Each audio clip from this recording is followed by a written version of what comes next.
my setting. So this is a step speaker meeting that meets every Wednesday night at 5:30 p.m. Pacific time, 8:30 p.m. Eastern time.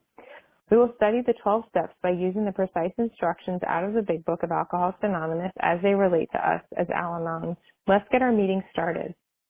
This is the original AA preamble written by the AA Grapevine describing the fellowship in 1940. We study the preamble with an open mind and an open heart to consider how it applies to Al-Anon. This helps us to stay focused on the message of recovery the pioneers intended while observing the traditions in action. Through the actions taken based on the instructions of the basic text, we comprehend what the pioneers meant when they described the membership of AA, which is that they worked a program of recovery and they no longer drank. In our case, we no longer obsessed over the alcoholic. Through continuous action and study of these principles, the understanding of the value of the original preamble reveals itself. We ask for your humble consideration of our sincere admiration of the pioneers of Alcoholics Anonymous. The simple hope is that we of Al-Anon will grow into the same clarity and unity that birthed the original 12-step fellowship. Because without them, after all, none of us would be here. The original AA preamble. We are gathered here because we are faced with the fact that we are powerless over alcohol and unable to do anything about it without the help of a power greater than ourselves. We feel that each person's religious views, if any, are his own affair. The simple purpose of the program of Alcoholics Anonymous is to show what may be done to enlist the aid of a power greater than ourselves, regardless of what our individual conception of that power may be. In order to form a habit of depending upon and referring all we do to that power, we must at first apply ourselves with some diligence. By often repeating these acts, they become habitual, and the help rendered becomes natural to us. We have come to know that as alcoholics, we suffer from a serious disease for which medicine has no cure. Our condition may be the result of an allergy which makes us different from other people. It has never been permanently cured by any treatment with which we are familiar. The only relief we have to offer is absolute abstinence, the second meaning of AA. There are no dues or fees. The only requirement for membership is a desire to stop drinking. Each member squares his debt by helping others to recover. An Alcoholics Anonymous member is an alcoholic who, through the application of and adherence to the AA program, has forsworn the use of any and all alcoholic beverages in any form. The moment he takes so much as one drop of beer, wine, spirits, or any other liquid containing alcohol, he automatically loses all status as a member of Alcoholics Anonymous. AA is not interested in sobering up drunks who are not sincere in their desire to stay sober for all time. Not being reformers, we offer our experience only to those who want it. We have a way out on which we can absolutely agree and on which we can join in harmonious action. Rarely have we seen a person fail who has thoroughly followed our program. Those who do not recover are people who will not or simply cannot give themselves to this simple program. Now, you may like our program or you may not, but the simple fact remains that it works and we believe is our only chance to recover. There is a vast amount of fun included in the AA fellowship. Some people might be shocked at our seeming worldliness and levity, but just underneath there lies a deadly earnestness and a full realization that we must put first things first. And with each of us, the first thing is the solution to our alcoholic problem. To drink is to die. Faith must work 24 hours a day in and through us or we perish. In order to set our tone for this meeting, I ask that we bow our heads in a few moments of silent prayer and meditation followed by the Serenity Prayer.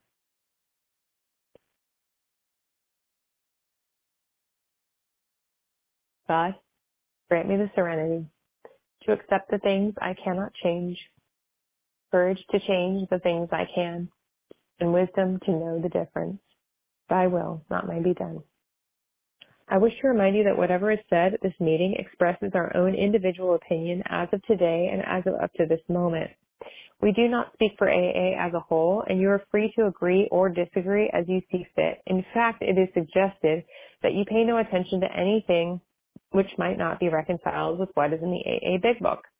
If you don't have a big book, it is time you bought one. Read it, study it, live with it, follow the directions in it, and learn what it means to be an AA. And that's the end of the preamble. A sponsor is anyone who has had a psychic change as a result of working the steps and has the willingness to work with others. For those looking for a sponsor to guide them through the steps, please stay tuned and have your pens ready to record phone numbers immediately after the meeting. Each Al-Anon group ought to be a spiritual entity having but one primary purpose, that of carrying the message to the Al-Anon who still suffers. This is our primary spiritual aim. Our job as a group is to provide people with a place to learn about and work the steps. It has been our experience that working the steps consistently provides us with a better, saner life. We consider all else to be an outside issue. This includes personal problems. The proper venue for sharing such problems is with a sponsor. This is, after all, where real recovery takes place, in working the steps with a sponsor. We are just so glad we are all here, and we are all here because we are not all there. There will be a period of fellowship after the meeting. If you have questions, if you need a sponsor, if you need to check in or get current, or if you want to discuss other literature, please stick around for the fellowship. That would be a better time for these subjects. So we are doing a speaker's choice, like a speaker meeting tonight. So I'm going to be sharing what my life was like, what happened, and what my life is like now. And that means that I'm going to be talking about, a lot. I've told my story a few times, and every time it's always such an interesting experience because I came into Al-Anon through, a more traditional community, and I continue to still have friends and sometimes meet with them, but I've learned a lot about the illness of Al-Anon over the years and what I was like before the program itself. And so I do just want to take a moment to say a prayer to my higher power. So God, please just help me set aside everything I think I know about you, everything I think I know about myself, everything I think I know about others, and everything I think I know about my recovery, so I may have a new experience with you, God, a new experience with myself, a new experience with my fellows, and a much needed new experience with my own recovery. And I just ask that, my words be those that would be most helpful to those still suffering in the Al-Anon illness and suffering in alcoholism. Okay, so, I was born in, with two parents, obviously, and my parents divorced when I was 5, and I don't remember much, at that point. I have some memories. I actually remember my parents fighting, but they divorced and my mom remarried really quickly, and I became very familiar with some pretty extreme alcoholism from a really young age. So my stepdad was a very active alcoholic, and it was very, very, very scary. So I had a lot of fear about others from really kind of out of the gate. I don't know that I was totally a fearful child before that, but Al-Anon is just such an interesting thing because, we know that the illness of alcoholism contributes to the creation of the Al-Anonic illness, and we also just kind of have this kind of disposition that's agitated by alcoholism. It's a very strange phenomenon. To be an Al-Anon, to not have a substance or even a person we're necessarily allergic to, but just an illness that we're, in the midst of. So, but what I know is that my stepdad was very scary. In my mind, he was a monster. And I know that's not who he was as a person, but as a child, that was what I experienced, and it was very, very terrifying. There were a lot of threats against my mom's life. There were a lot of slamming doors and pots and pans being thrown at dinner time. I didn't ever really know him as a very affectionate person. He was jovial at times, very charismatic, but also just extremely exuberant, very larger than life personality. He kind of, broke the rules, and, life was kind of like on the edge a lot. And the circumstances we lived in were, not the most ideal. I always had my needs taken care of physically, though, in terms of like food and clean water and clothing and school, so there were a lot of things that it's really easy to discount as an Al-Anon, especially the more progressed the illness is, the more all I saw was the negative. and how really awful my life was. And it was a very painful experience. I don't have any, plans to discount that. I think that, it's also very painful to be an alcoholic, I would imagine. I'm not one, but I have, a chronic illness that involves, a behavior, and, it's painful. It's painful to be an Al-Anon. So, but my perception was this was a very scary person. And, I would go back and forth between my mom and stepdad, and then literally fly across the country to from Portland, Oregon to Atlanta, Georgia, during summers to visit my dad and my stepmom. And I felt like a stranger in an unknown territory when I was with them because everything seemed so happy. It really was kind of like when I was there, everything was positive. I think my dad wanted me to have an experience. I think he's kind of said that he wanted me to have a good experience and good memories, and he wanted to provide for me however he could. And so summers were just like this really joyful time, and yet I was often really worried about my mom's safety. I would have a lot of nightmares fearing that she would die, and I felt very responsible for her safety. And that kind of like dishonest, magical thinking of like, if I'm just there, just my presence was protection for her. So as I got older, I definitely, I was not a child to like act out a lot in terms of like, I did some things that were sassy or had attitude, and I quickly found out those were not acceptable. And so I kind of would just go inward a lot. I would disappear. I think I spent a lot of time in my head, a lot more than I realized. It was really, really difficult for me to concentrate at school and to feel a part of like the community. Just socially integrating was really challenging. I had friends. I think that most of the kids that I went to school with, especially when I was younger, would probably be like, oh yeah, she was nice and she was fun and, whatever. But in my mind, I was different. I was, unattractive. I wasn't cool. I wasn't happy like all the other cool, happy, wealthy girls, so I had a lot of comparison, a lot of desire to be cool and to fit in. But like, I just felt alien, really felt alien. And I was very embarrassed to have people over to my house because there was a person that you never knew who was going to be there, in terms of like what version of him was going to be around.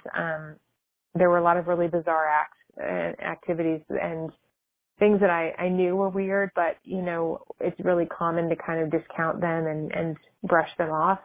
And so as I got older, I just lived more and more in that, like what we would kind of call denial, but it's also a dishonesty, but it's just what you do to get by and get through. And so even though I had friends at school, I was really uncomfortable having a lot of them over.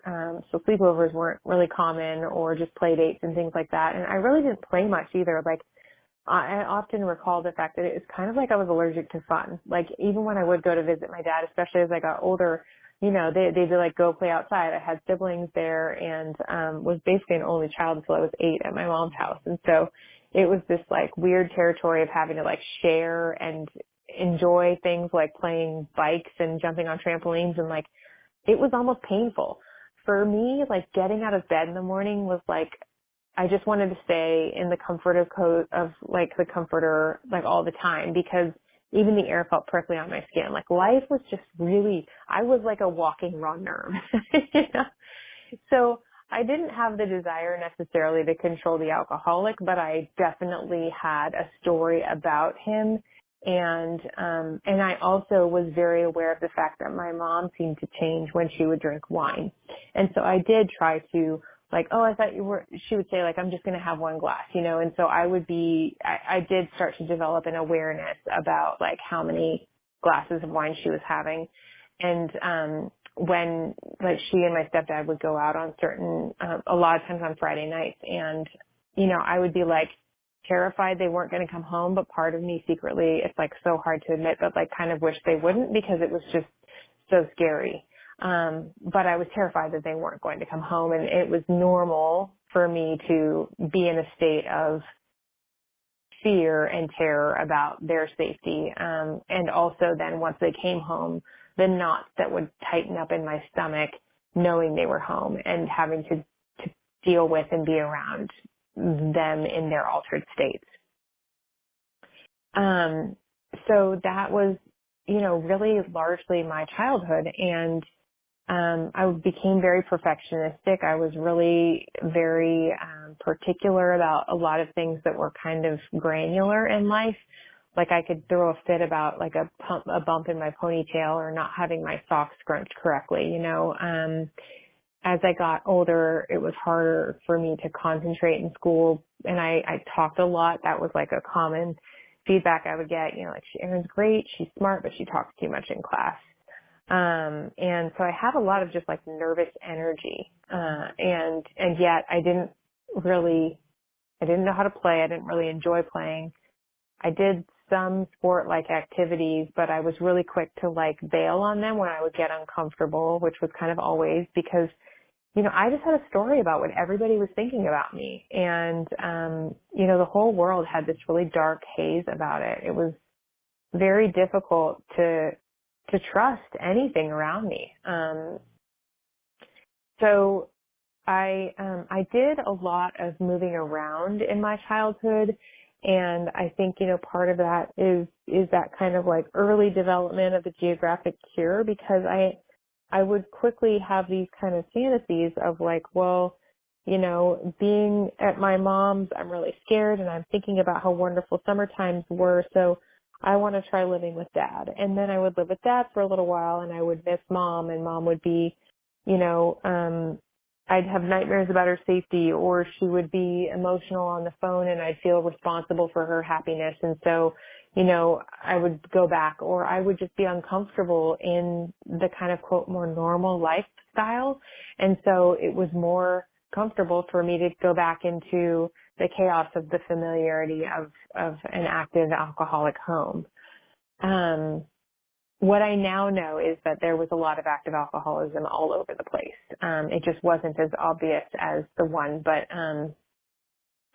it's only over the last few years that as I've reconnected with family members, I'm witnessing what appears to be that. It's not my place to diagnose, but I can certainly sense unmanageability in circumstances and some real pain for people. So I did a lot of moving around and just thinking like if I could just be in this different place, I'd be happier, or, trying to kind of reinvent myself in a lot of ways and fit in with different groups of people and not really feel like I knew who I was.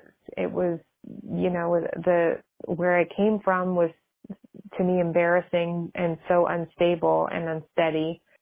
And I didn't really have like a lot of hobbies. And then I developed this, pretty intense eating disorder, and that really kind of took over my life for many years. And so, all bets were kind of off in terms of having any sort of quote normal trajectory path. And that's not always the case for an Al-Anon. A lot of people have, relative structure. Sometimes it can show up with like a lot of major success because they just drill down on success, and I kind of lost control in other areas.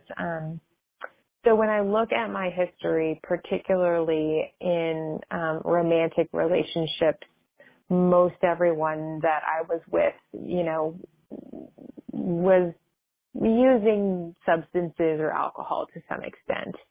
And, I was in my whole use of things. And so it was more, veiled, and just the idea of alcoholism didn't carry the same weight that it does to me now. So, I was with people who were kind of like troublemakers and creatives and, larger than life personalities. And I was attracted to them, and yet I would, kind of, my parents were not super excited about them, and there might be like some recreational drug use or porn use and things like that. So there was a lot of what I now would probably say is less than wholesome activities.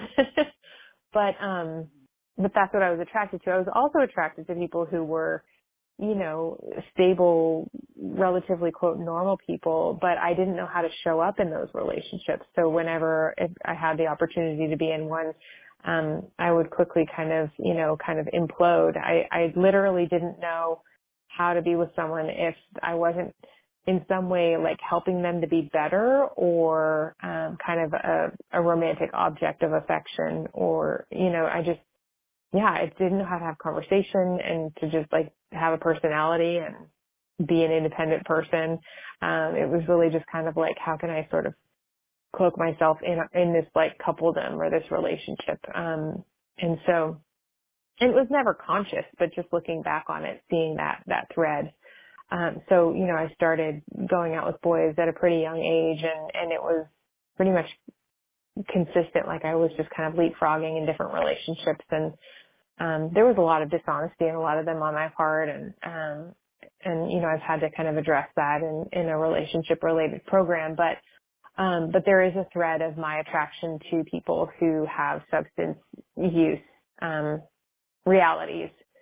And sometimes I would join them, sometimes I would not. A lot of the time I would join them, but maybe not to the same extent.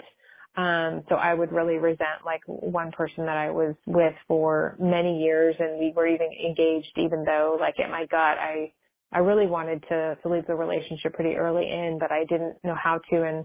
And I equal parts wanted to, but also had affection for this person, and, really was quite attached. And so, there were a lot of really bizarre things that normal people would not have like stuck around with, but I did because, I was in my own insanity, and it just, Al-Anon, the illness, it just kind of like dilutes the impact of these things that are really pretty bizarre. But at the same time, I would definitely like want to manage and control how much he drank. We were living with my parents for a period of time, and, even they would make comments about how much beer they would buy, and he would just really drink through it quickly. And I was kind of embarrassed and felt responsible, and, tried the shaming and the passive aggressive comments, and, there was a lot of kind of codependency, definitely, like there were things that he was trying to control about me, and, it was, not the healthiest relationship, but we were together for many years. And then when that ended, I very quickly got involved with someone else who, now that I look back in hindsight, was a very exuberant personality, super creative. And, we would do different things recreationally to some extent. And, so it was kind of a shared thing. Thankfully, none of those were things that were so unmanageable that I wasn't able to stop them, without like a spiritual program, which there's nothing wrong with needing one, but, my primary, illness was around my compulsive eating, and definitely this addiction to an obsession with wanting to control and be in relationships with alcoholics. And I was also, drawn to friendships with people who were, living lifestyles that don't really line up with my values now. Really, really wonderful people. Like that's the thing that I, discovered, and probably one of the reasons that it was so challenging to leave relationships was that, alcoholics, they're human. They're just like all other humans. They're beautiful, amazing, charismatic, creative, skilled, intelligent, capable people. There's just this admirable response that they would have to alcohol. And so I was consistently drawn to relationships with people, even in friendships that also had unhealthy relationships, either with regard to compulsive eating, or maybe they also had a lot of tendencies to want to be in relationships that, they were obsessive about. And so there was a lot of kind of commiserating, or kind of picking each other up off the floor sort of a thing, like a lot of just general codependency, and basically like each of us showing up to control the other and not really having much control over ourselves. So a lot of like looking for advice, looking for what should I do, who should I be, how should I look. It's okay that I'm not doing X, Y, and Z, or achieving A, B, and C. And for me, it was a lot of, being in friendships and then people not doing things my way and then bailing on the friendship pretty quickly. And so there was a lot of inconsistency. And as I got older and my illness progressed, there was a lot more condition around relationships. And so in 2013, I graduated from college, and that was after many different colleges in several different states. And that was for me like the last carrot that was dangling at the end of the stick, so to speak. So it was always like, when X happens, then I'll be okay. Or when Y is accomplished, then I'll have that relationship that I've been wanting, or that job that I think I'm worthy of, or that I'm capable of. I just haven't been able to fulfill my potential. Because I would try to start all these different new interests and all these different activities, and everything was lackluster, and I couldn't consistently show up. And that happened even in school, so I did finally graduate, but that was when I was like, okay, well, once that happens, then I'm definitely going to live the life of the 90s rom-com, like I'm going to have that job that I'm going to feel good about, and I'm going to feel good about myself, and I'm going to wear the Gap clothes or Banana Republic clothes, or, and show up and feel good in my skin. And I didn't. I felt miserable. I was working at a job that was a pretty good job to have. But everybody was the problem. Everybody was toxic to me. My family, I felt like they were all, triggering me. I felt very defensive around everyone. Like everybody was just trying to give me advice and tell me what to do. And I just wanted them to stop treating me like a child. So I did the very adult thing and I moved, which, everything in hindsight, we see that higher power is in all of it. But, I moved to a new city where I really was like, I'm going to give myself as blank and clean of a slate as possible. So it was, like a 13-hour drive away from where my family is. And, I had inherited a little bit of money that was quite a generous amount, so that I could, set up my life here and take some time to find that job, that dream job that I still didn't know what industry it was I was going to work in, but I was just looking for the dream job. And then I'd be on my merry way to the friend group and the future husband and the whatever else life had to offer. So it took about 3 months for me to really bottom out in a lot of areas of life. By that point, I was not drinking at all. I completely swore off that for myself. I felt like I didn't like the person I became when I drank, and I was very uncomfortable around the scene of alcohol. And so it wasn't even like a really concerted effort. It was just like, I don't have any desire to go to bars, because I definitely could probably be an alcoholic in the making. And obviously as an Al-Anonic, I have, the earmarks of the personality. So that was, not on the table, but I was like isolated, really hardcore isolated, because I had decided like I had all these rules about the life I was supposed to live, and it was to be the exact opposite of anything I'd done before. So no more coffee shops, no more like, groovy arts groups,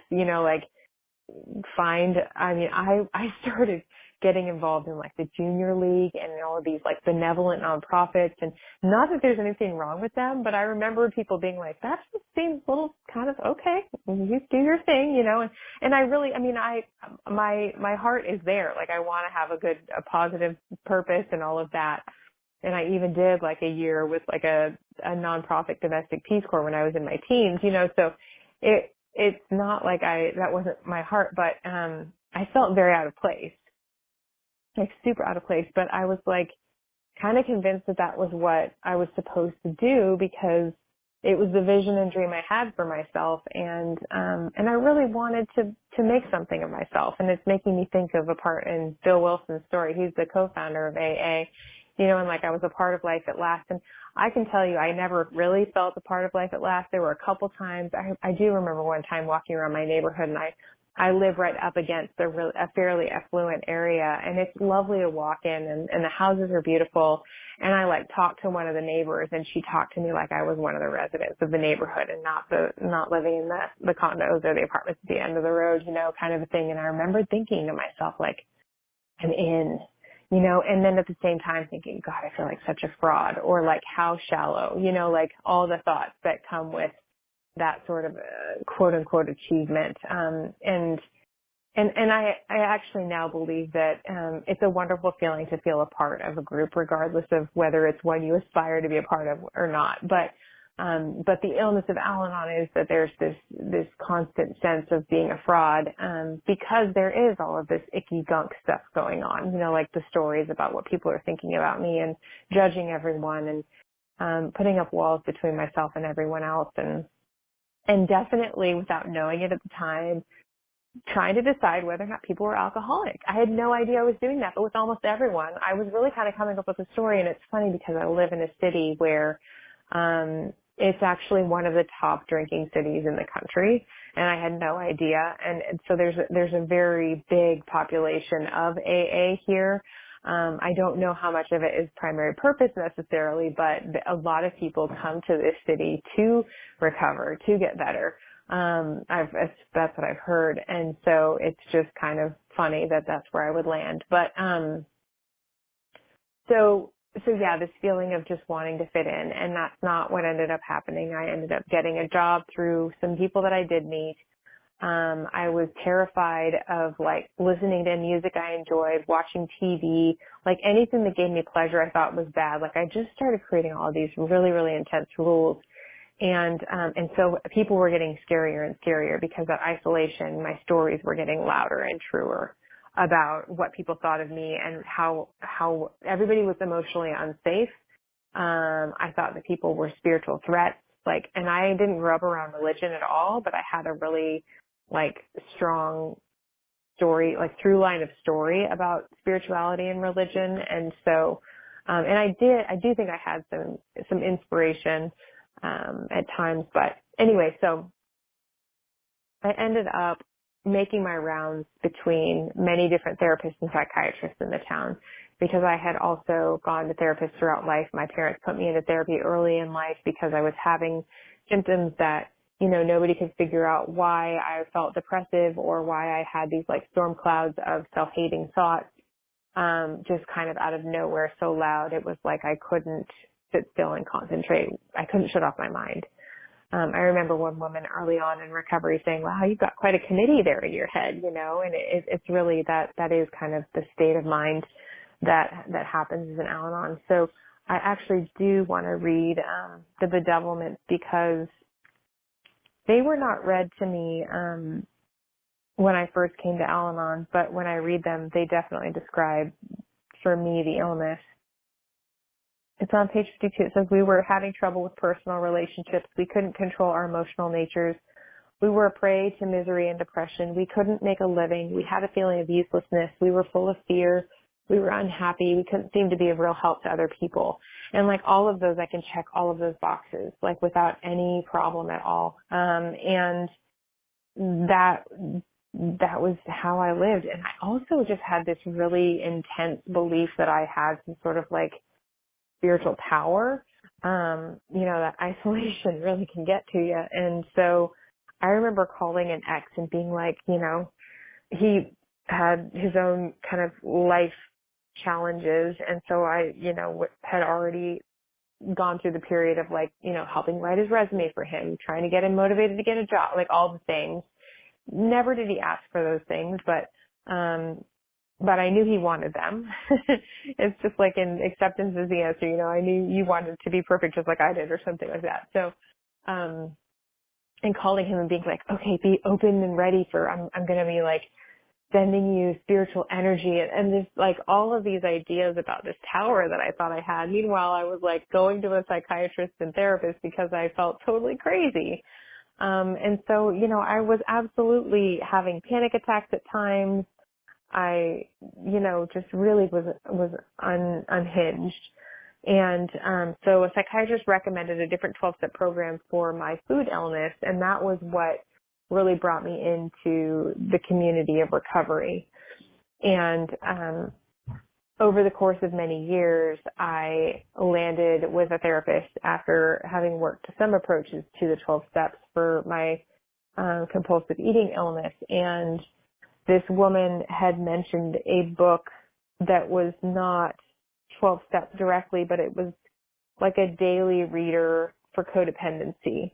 And she mentioned something about how, it pertained to Al-Anon. And I think she even said, it's not that I'm not saying you should go, but something in me just was like, I might as well give it a try. And so I went to an Al-Anon meeting in my town, and I was pretty uncomfortable. And it's funny, whenever I share, about my experience as a newcomer, sometimes I'm on, like more traditional meetings, and I feel a little uncomfortable sharing it, but I did not feel super comfortable in the meetings because, people were talking about their thoughts and feelings, and I was like really judgmental of that. I really thought like, I don't want to be like these people. They're weak. I just had a lot of judgment, and yet I kept going back, and I found that things were starting to soften in me. And it's the only way I can describe it is that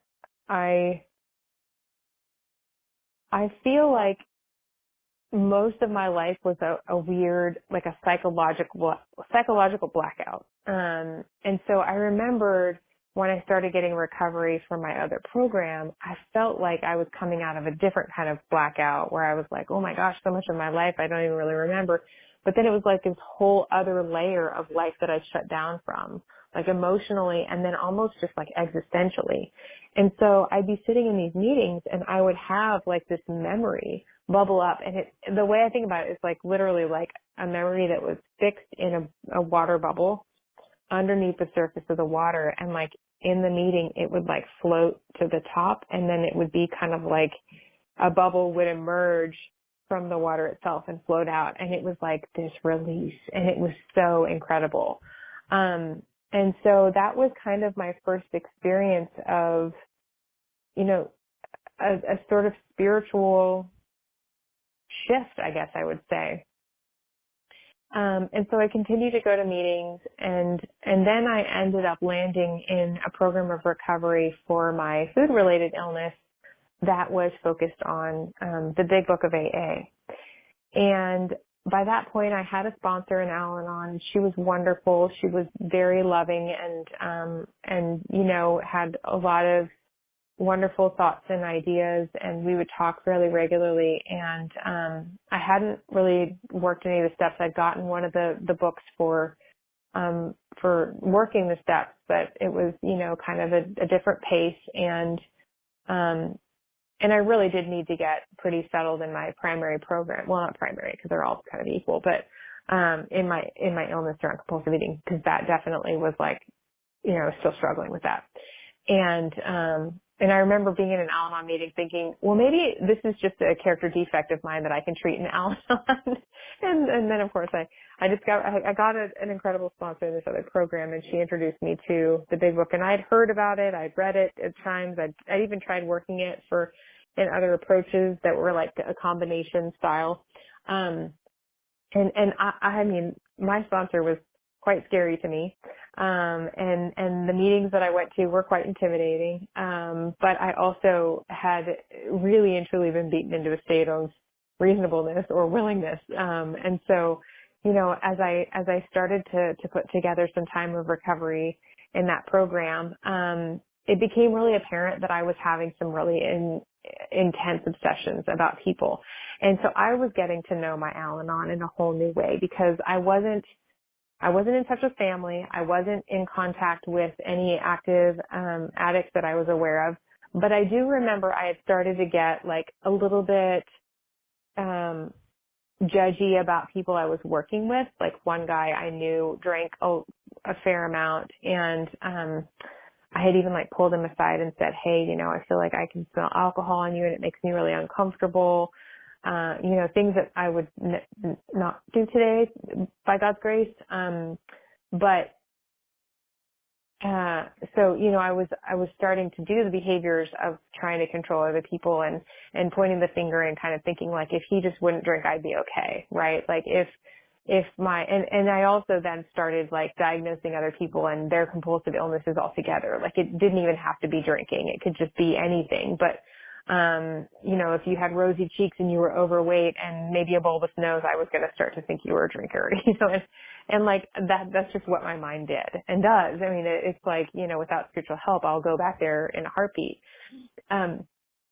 So I, started to get recovery and soda programs and started to see this unmanageability about my thinking. And I remember I was working from home during COVID, and where I was sitting at the time to work at my computer, I could also see like one of the trash areas in the complex. And so I'd always get distracted by so-and-so walking by. And sometimes it was like oh, he's cute distraction. But then there was this family that was a young family, a guy and his girlfriend, and they had like a 2-year-old daughter. And they started having problems with police showing up and ambulances and, rumors of drug addiction. And, I was becoming very emotionally attached to the well-being of everyone. I'm having a memory of a neighbor I'd had overhead of me. There was some domestic violence going on, and like dropping like a $20 bill on their, seat in their car, thinking I needed to help them with gas, like just starting and like not being at all in a place where I like had a whole lot of extra money. But I would like start to do kind of that martyring thing where I was, and I don't really like a lot of those terms, but basically like thinking that I was responsible for other people's health, particularly people who I judged as being worse off than me, but who weren't asking for my help, or who were, but that wasn't necessarily the appropriate help to give.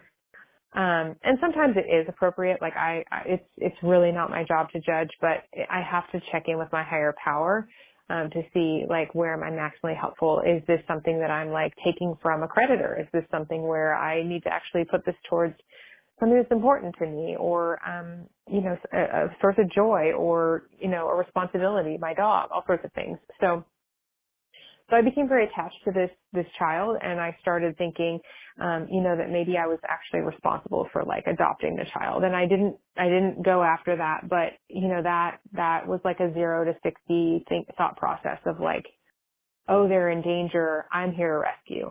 I came across this fallen, animal when I was out walking my dog one time, and it's like I just needed a sense of purpose. I really desperately craved it. And so I would be looking for signs of, where can I be purposeful? So, I came across this animal, and I was like, oh my gosh, it's a baby possum. Like I hurried home. I got all excited. Like this is my moment of, crowning glory today. God, thank you so much for this opportunity. You put me in this place to save this animal. And so I get it in this little box, and I take it home, and I'm all like excited and exuberant and like a little bit high on this like zeal of, oh my gosh, I've rescued this thing. And I sent a picture to my friend, and she's like, that doesn't look like a baby possum. It doesn't look like a baby squirrel. Turned out it was a rat. And it's kind of an embarrassing story to tell, but like that was just like an example of, the distortion of thinking of like my responsibility for taking care of the wounded or the alcoholic or whatever.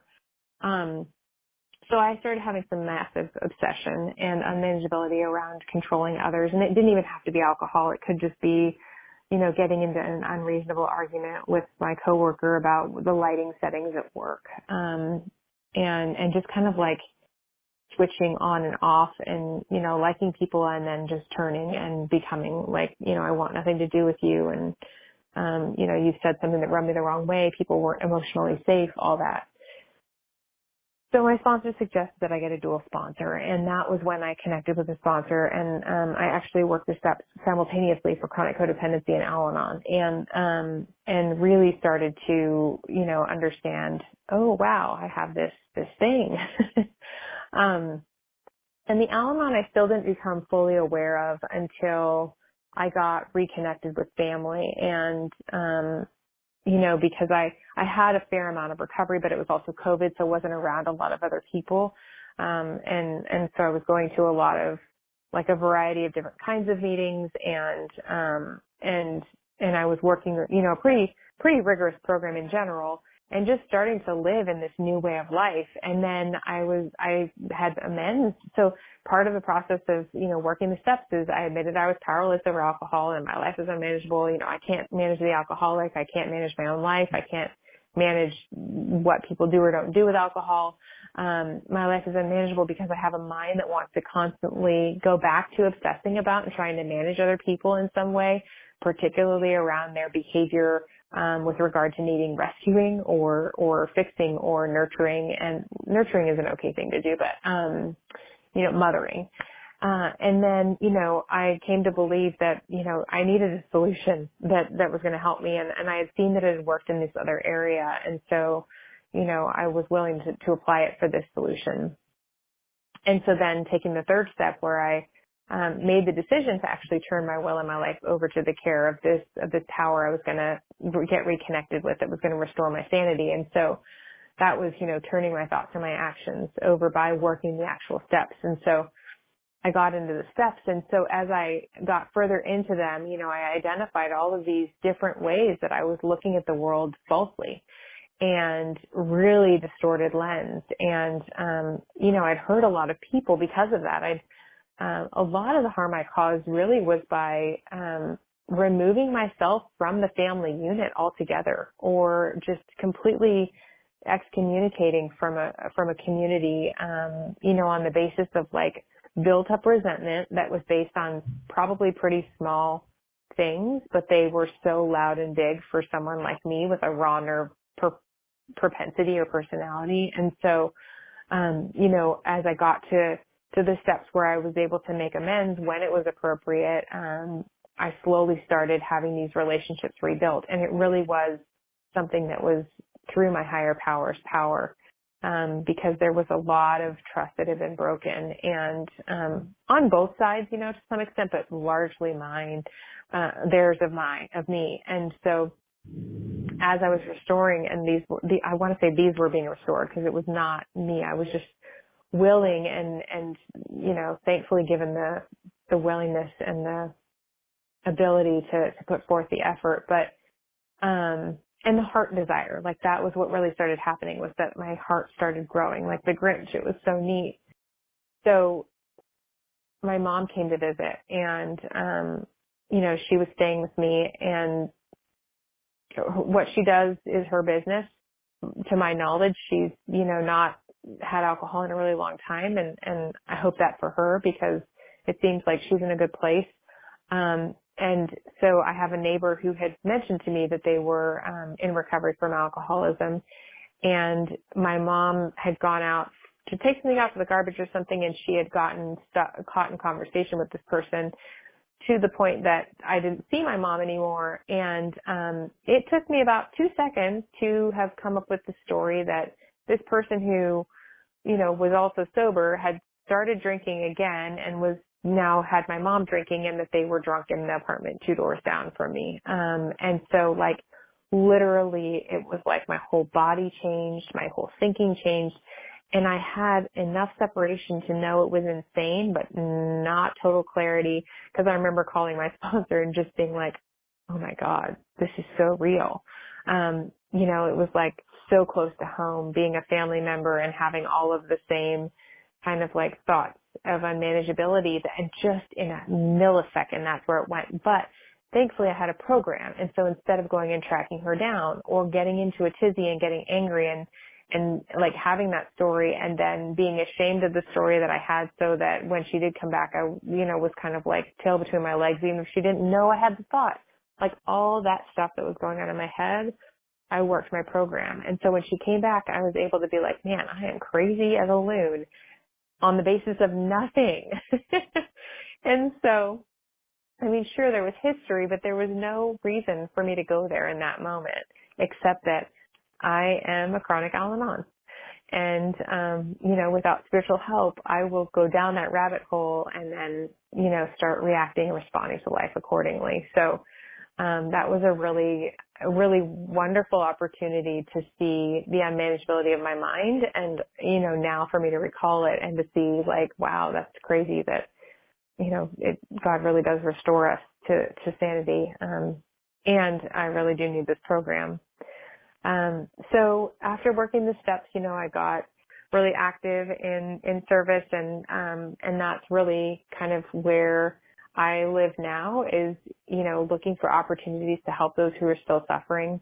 I call into a fair amount of meetings of a variety of style, and do my best to carry a message. And I sponsor women who are Al-Anons, and have recently been reaching out to a community here that is impacted by sex trafficking, and looking for ways to be helpful around the arena of codependency and just addiction to relationships in general.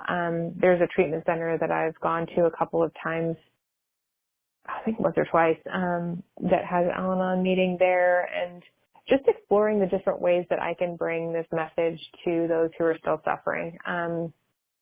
And it's been, every single day I get up and I work my program, and I have to work the steps, and I work around people that could perhaps qualify for AA and could perhaps qualify for Al-Anon. And I'm really grateful that I have a recovery program that allows me to go into advice giving and gossip and judgment as minimally as possible. I'm not perfect. I have a very creative mind that likes to make up a lot of stories, but generally what I found is that what that does is it does the least amount of damage to everyone else, but to me, it totally drives me into isolation and into separation. And so, when I'm really rigorously working this program, I see such an abundance of life because I really am restored to sanity, so that I can see people regardless of what my mind might tell me about their behavior behind closed doors or even in open air. I do get a really beautiful neutrality, and I'm able to carry the message, just in who I am with my higher power's grace. So thankfully I do have a relationship with my higher power. That's something that's always kind of a challenge at times, but it's something that brings me back and definitely reminds me that I qualify and I need to be here. So I think that is where I'm just going to pause and pray for a minute. Yeah, I think that's where I'll leave it off. I think the last thing I'll say is just that the illness of Al-Anon can create a sense of fraudulency and imposter, and that is probably kind of like the next frontier of trusting that as I recover and as I help others recover, that it's okay to receive the gifts of abundant life. That doesn't mean that that's to be expected, but that life doesn't have to be like a veil of tears all the time. And I also can be honest about when life is challenging, that it is challenging, and that I don't have to run away from that either. That God is going to be with me in all those circumstances, but I don't always have to be morbidly reflecting and looking for reasons to be in that state of like doom and gloom.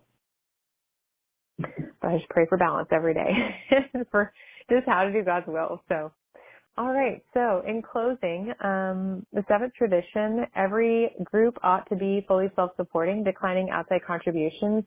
This group does not have a payment structure in place and currently requires no overhead expenses. If you would like to fulfill Tradition 7, please direct contributions directly to the Al-Anon World Service Office by visiting al-anon.org. For questions about this meeting, or if you are looking for a sponsor, please send emails to alanonbigbookrecovery@gmail.com. Recordings can be accessed on YouTube by searching @Al-Anon Step Speaker in the YouTube search box. If you are interested in other Al-Anon meetings that follow the Big Book, please visit www.alanonbigbooksolutiongroup.org. And now a reading from page 164 in the Big Book. Our book is meant to be suggestive only. We realize we know only a little. God will constantly disclose more to you and to us. Ask Him in your morning meditation what you can do each day for the man who is still sick. The answers will come if your own house is in order, but you obviously cannot transmit something you haven't got.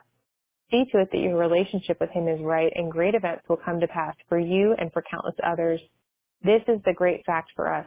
Abandon yourself to God as you understand God.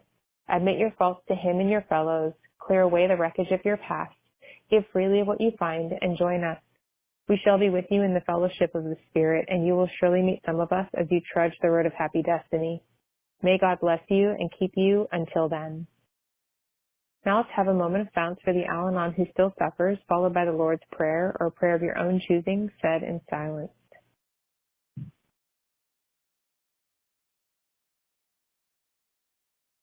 Who loves us and keeps us sane. Our Father, who art in heaven, hallowed be thy name. Thy kingdom come, thy will be done, on earth as in heaven. Give us this day our daily bread, and forgive us our trespasses, as we forgive those who trespass against us. And lead us not into temptation, but deliver us from evil. For thine is the kingdom, the power, and the glory, forever and ever. Amen.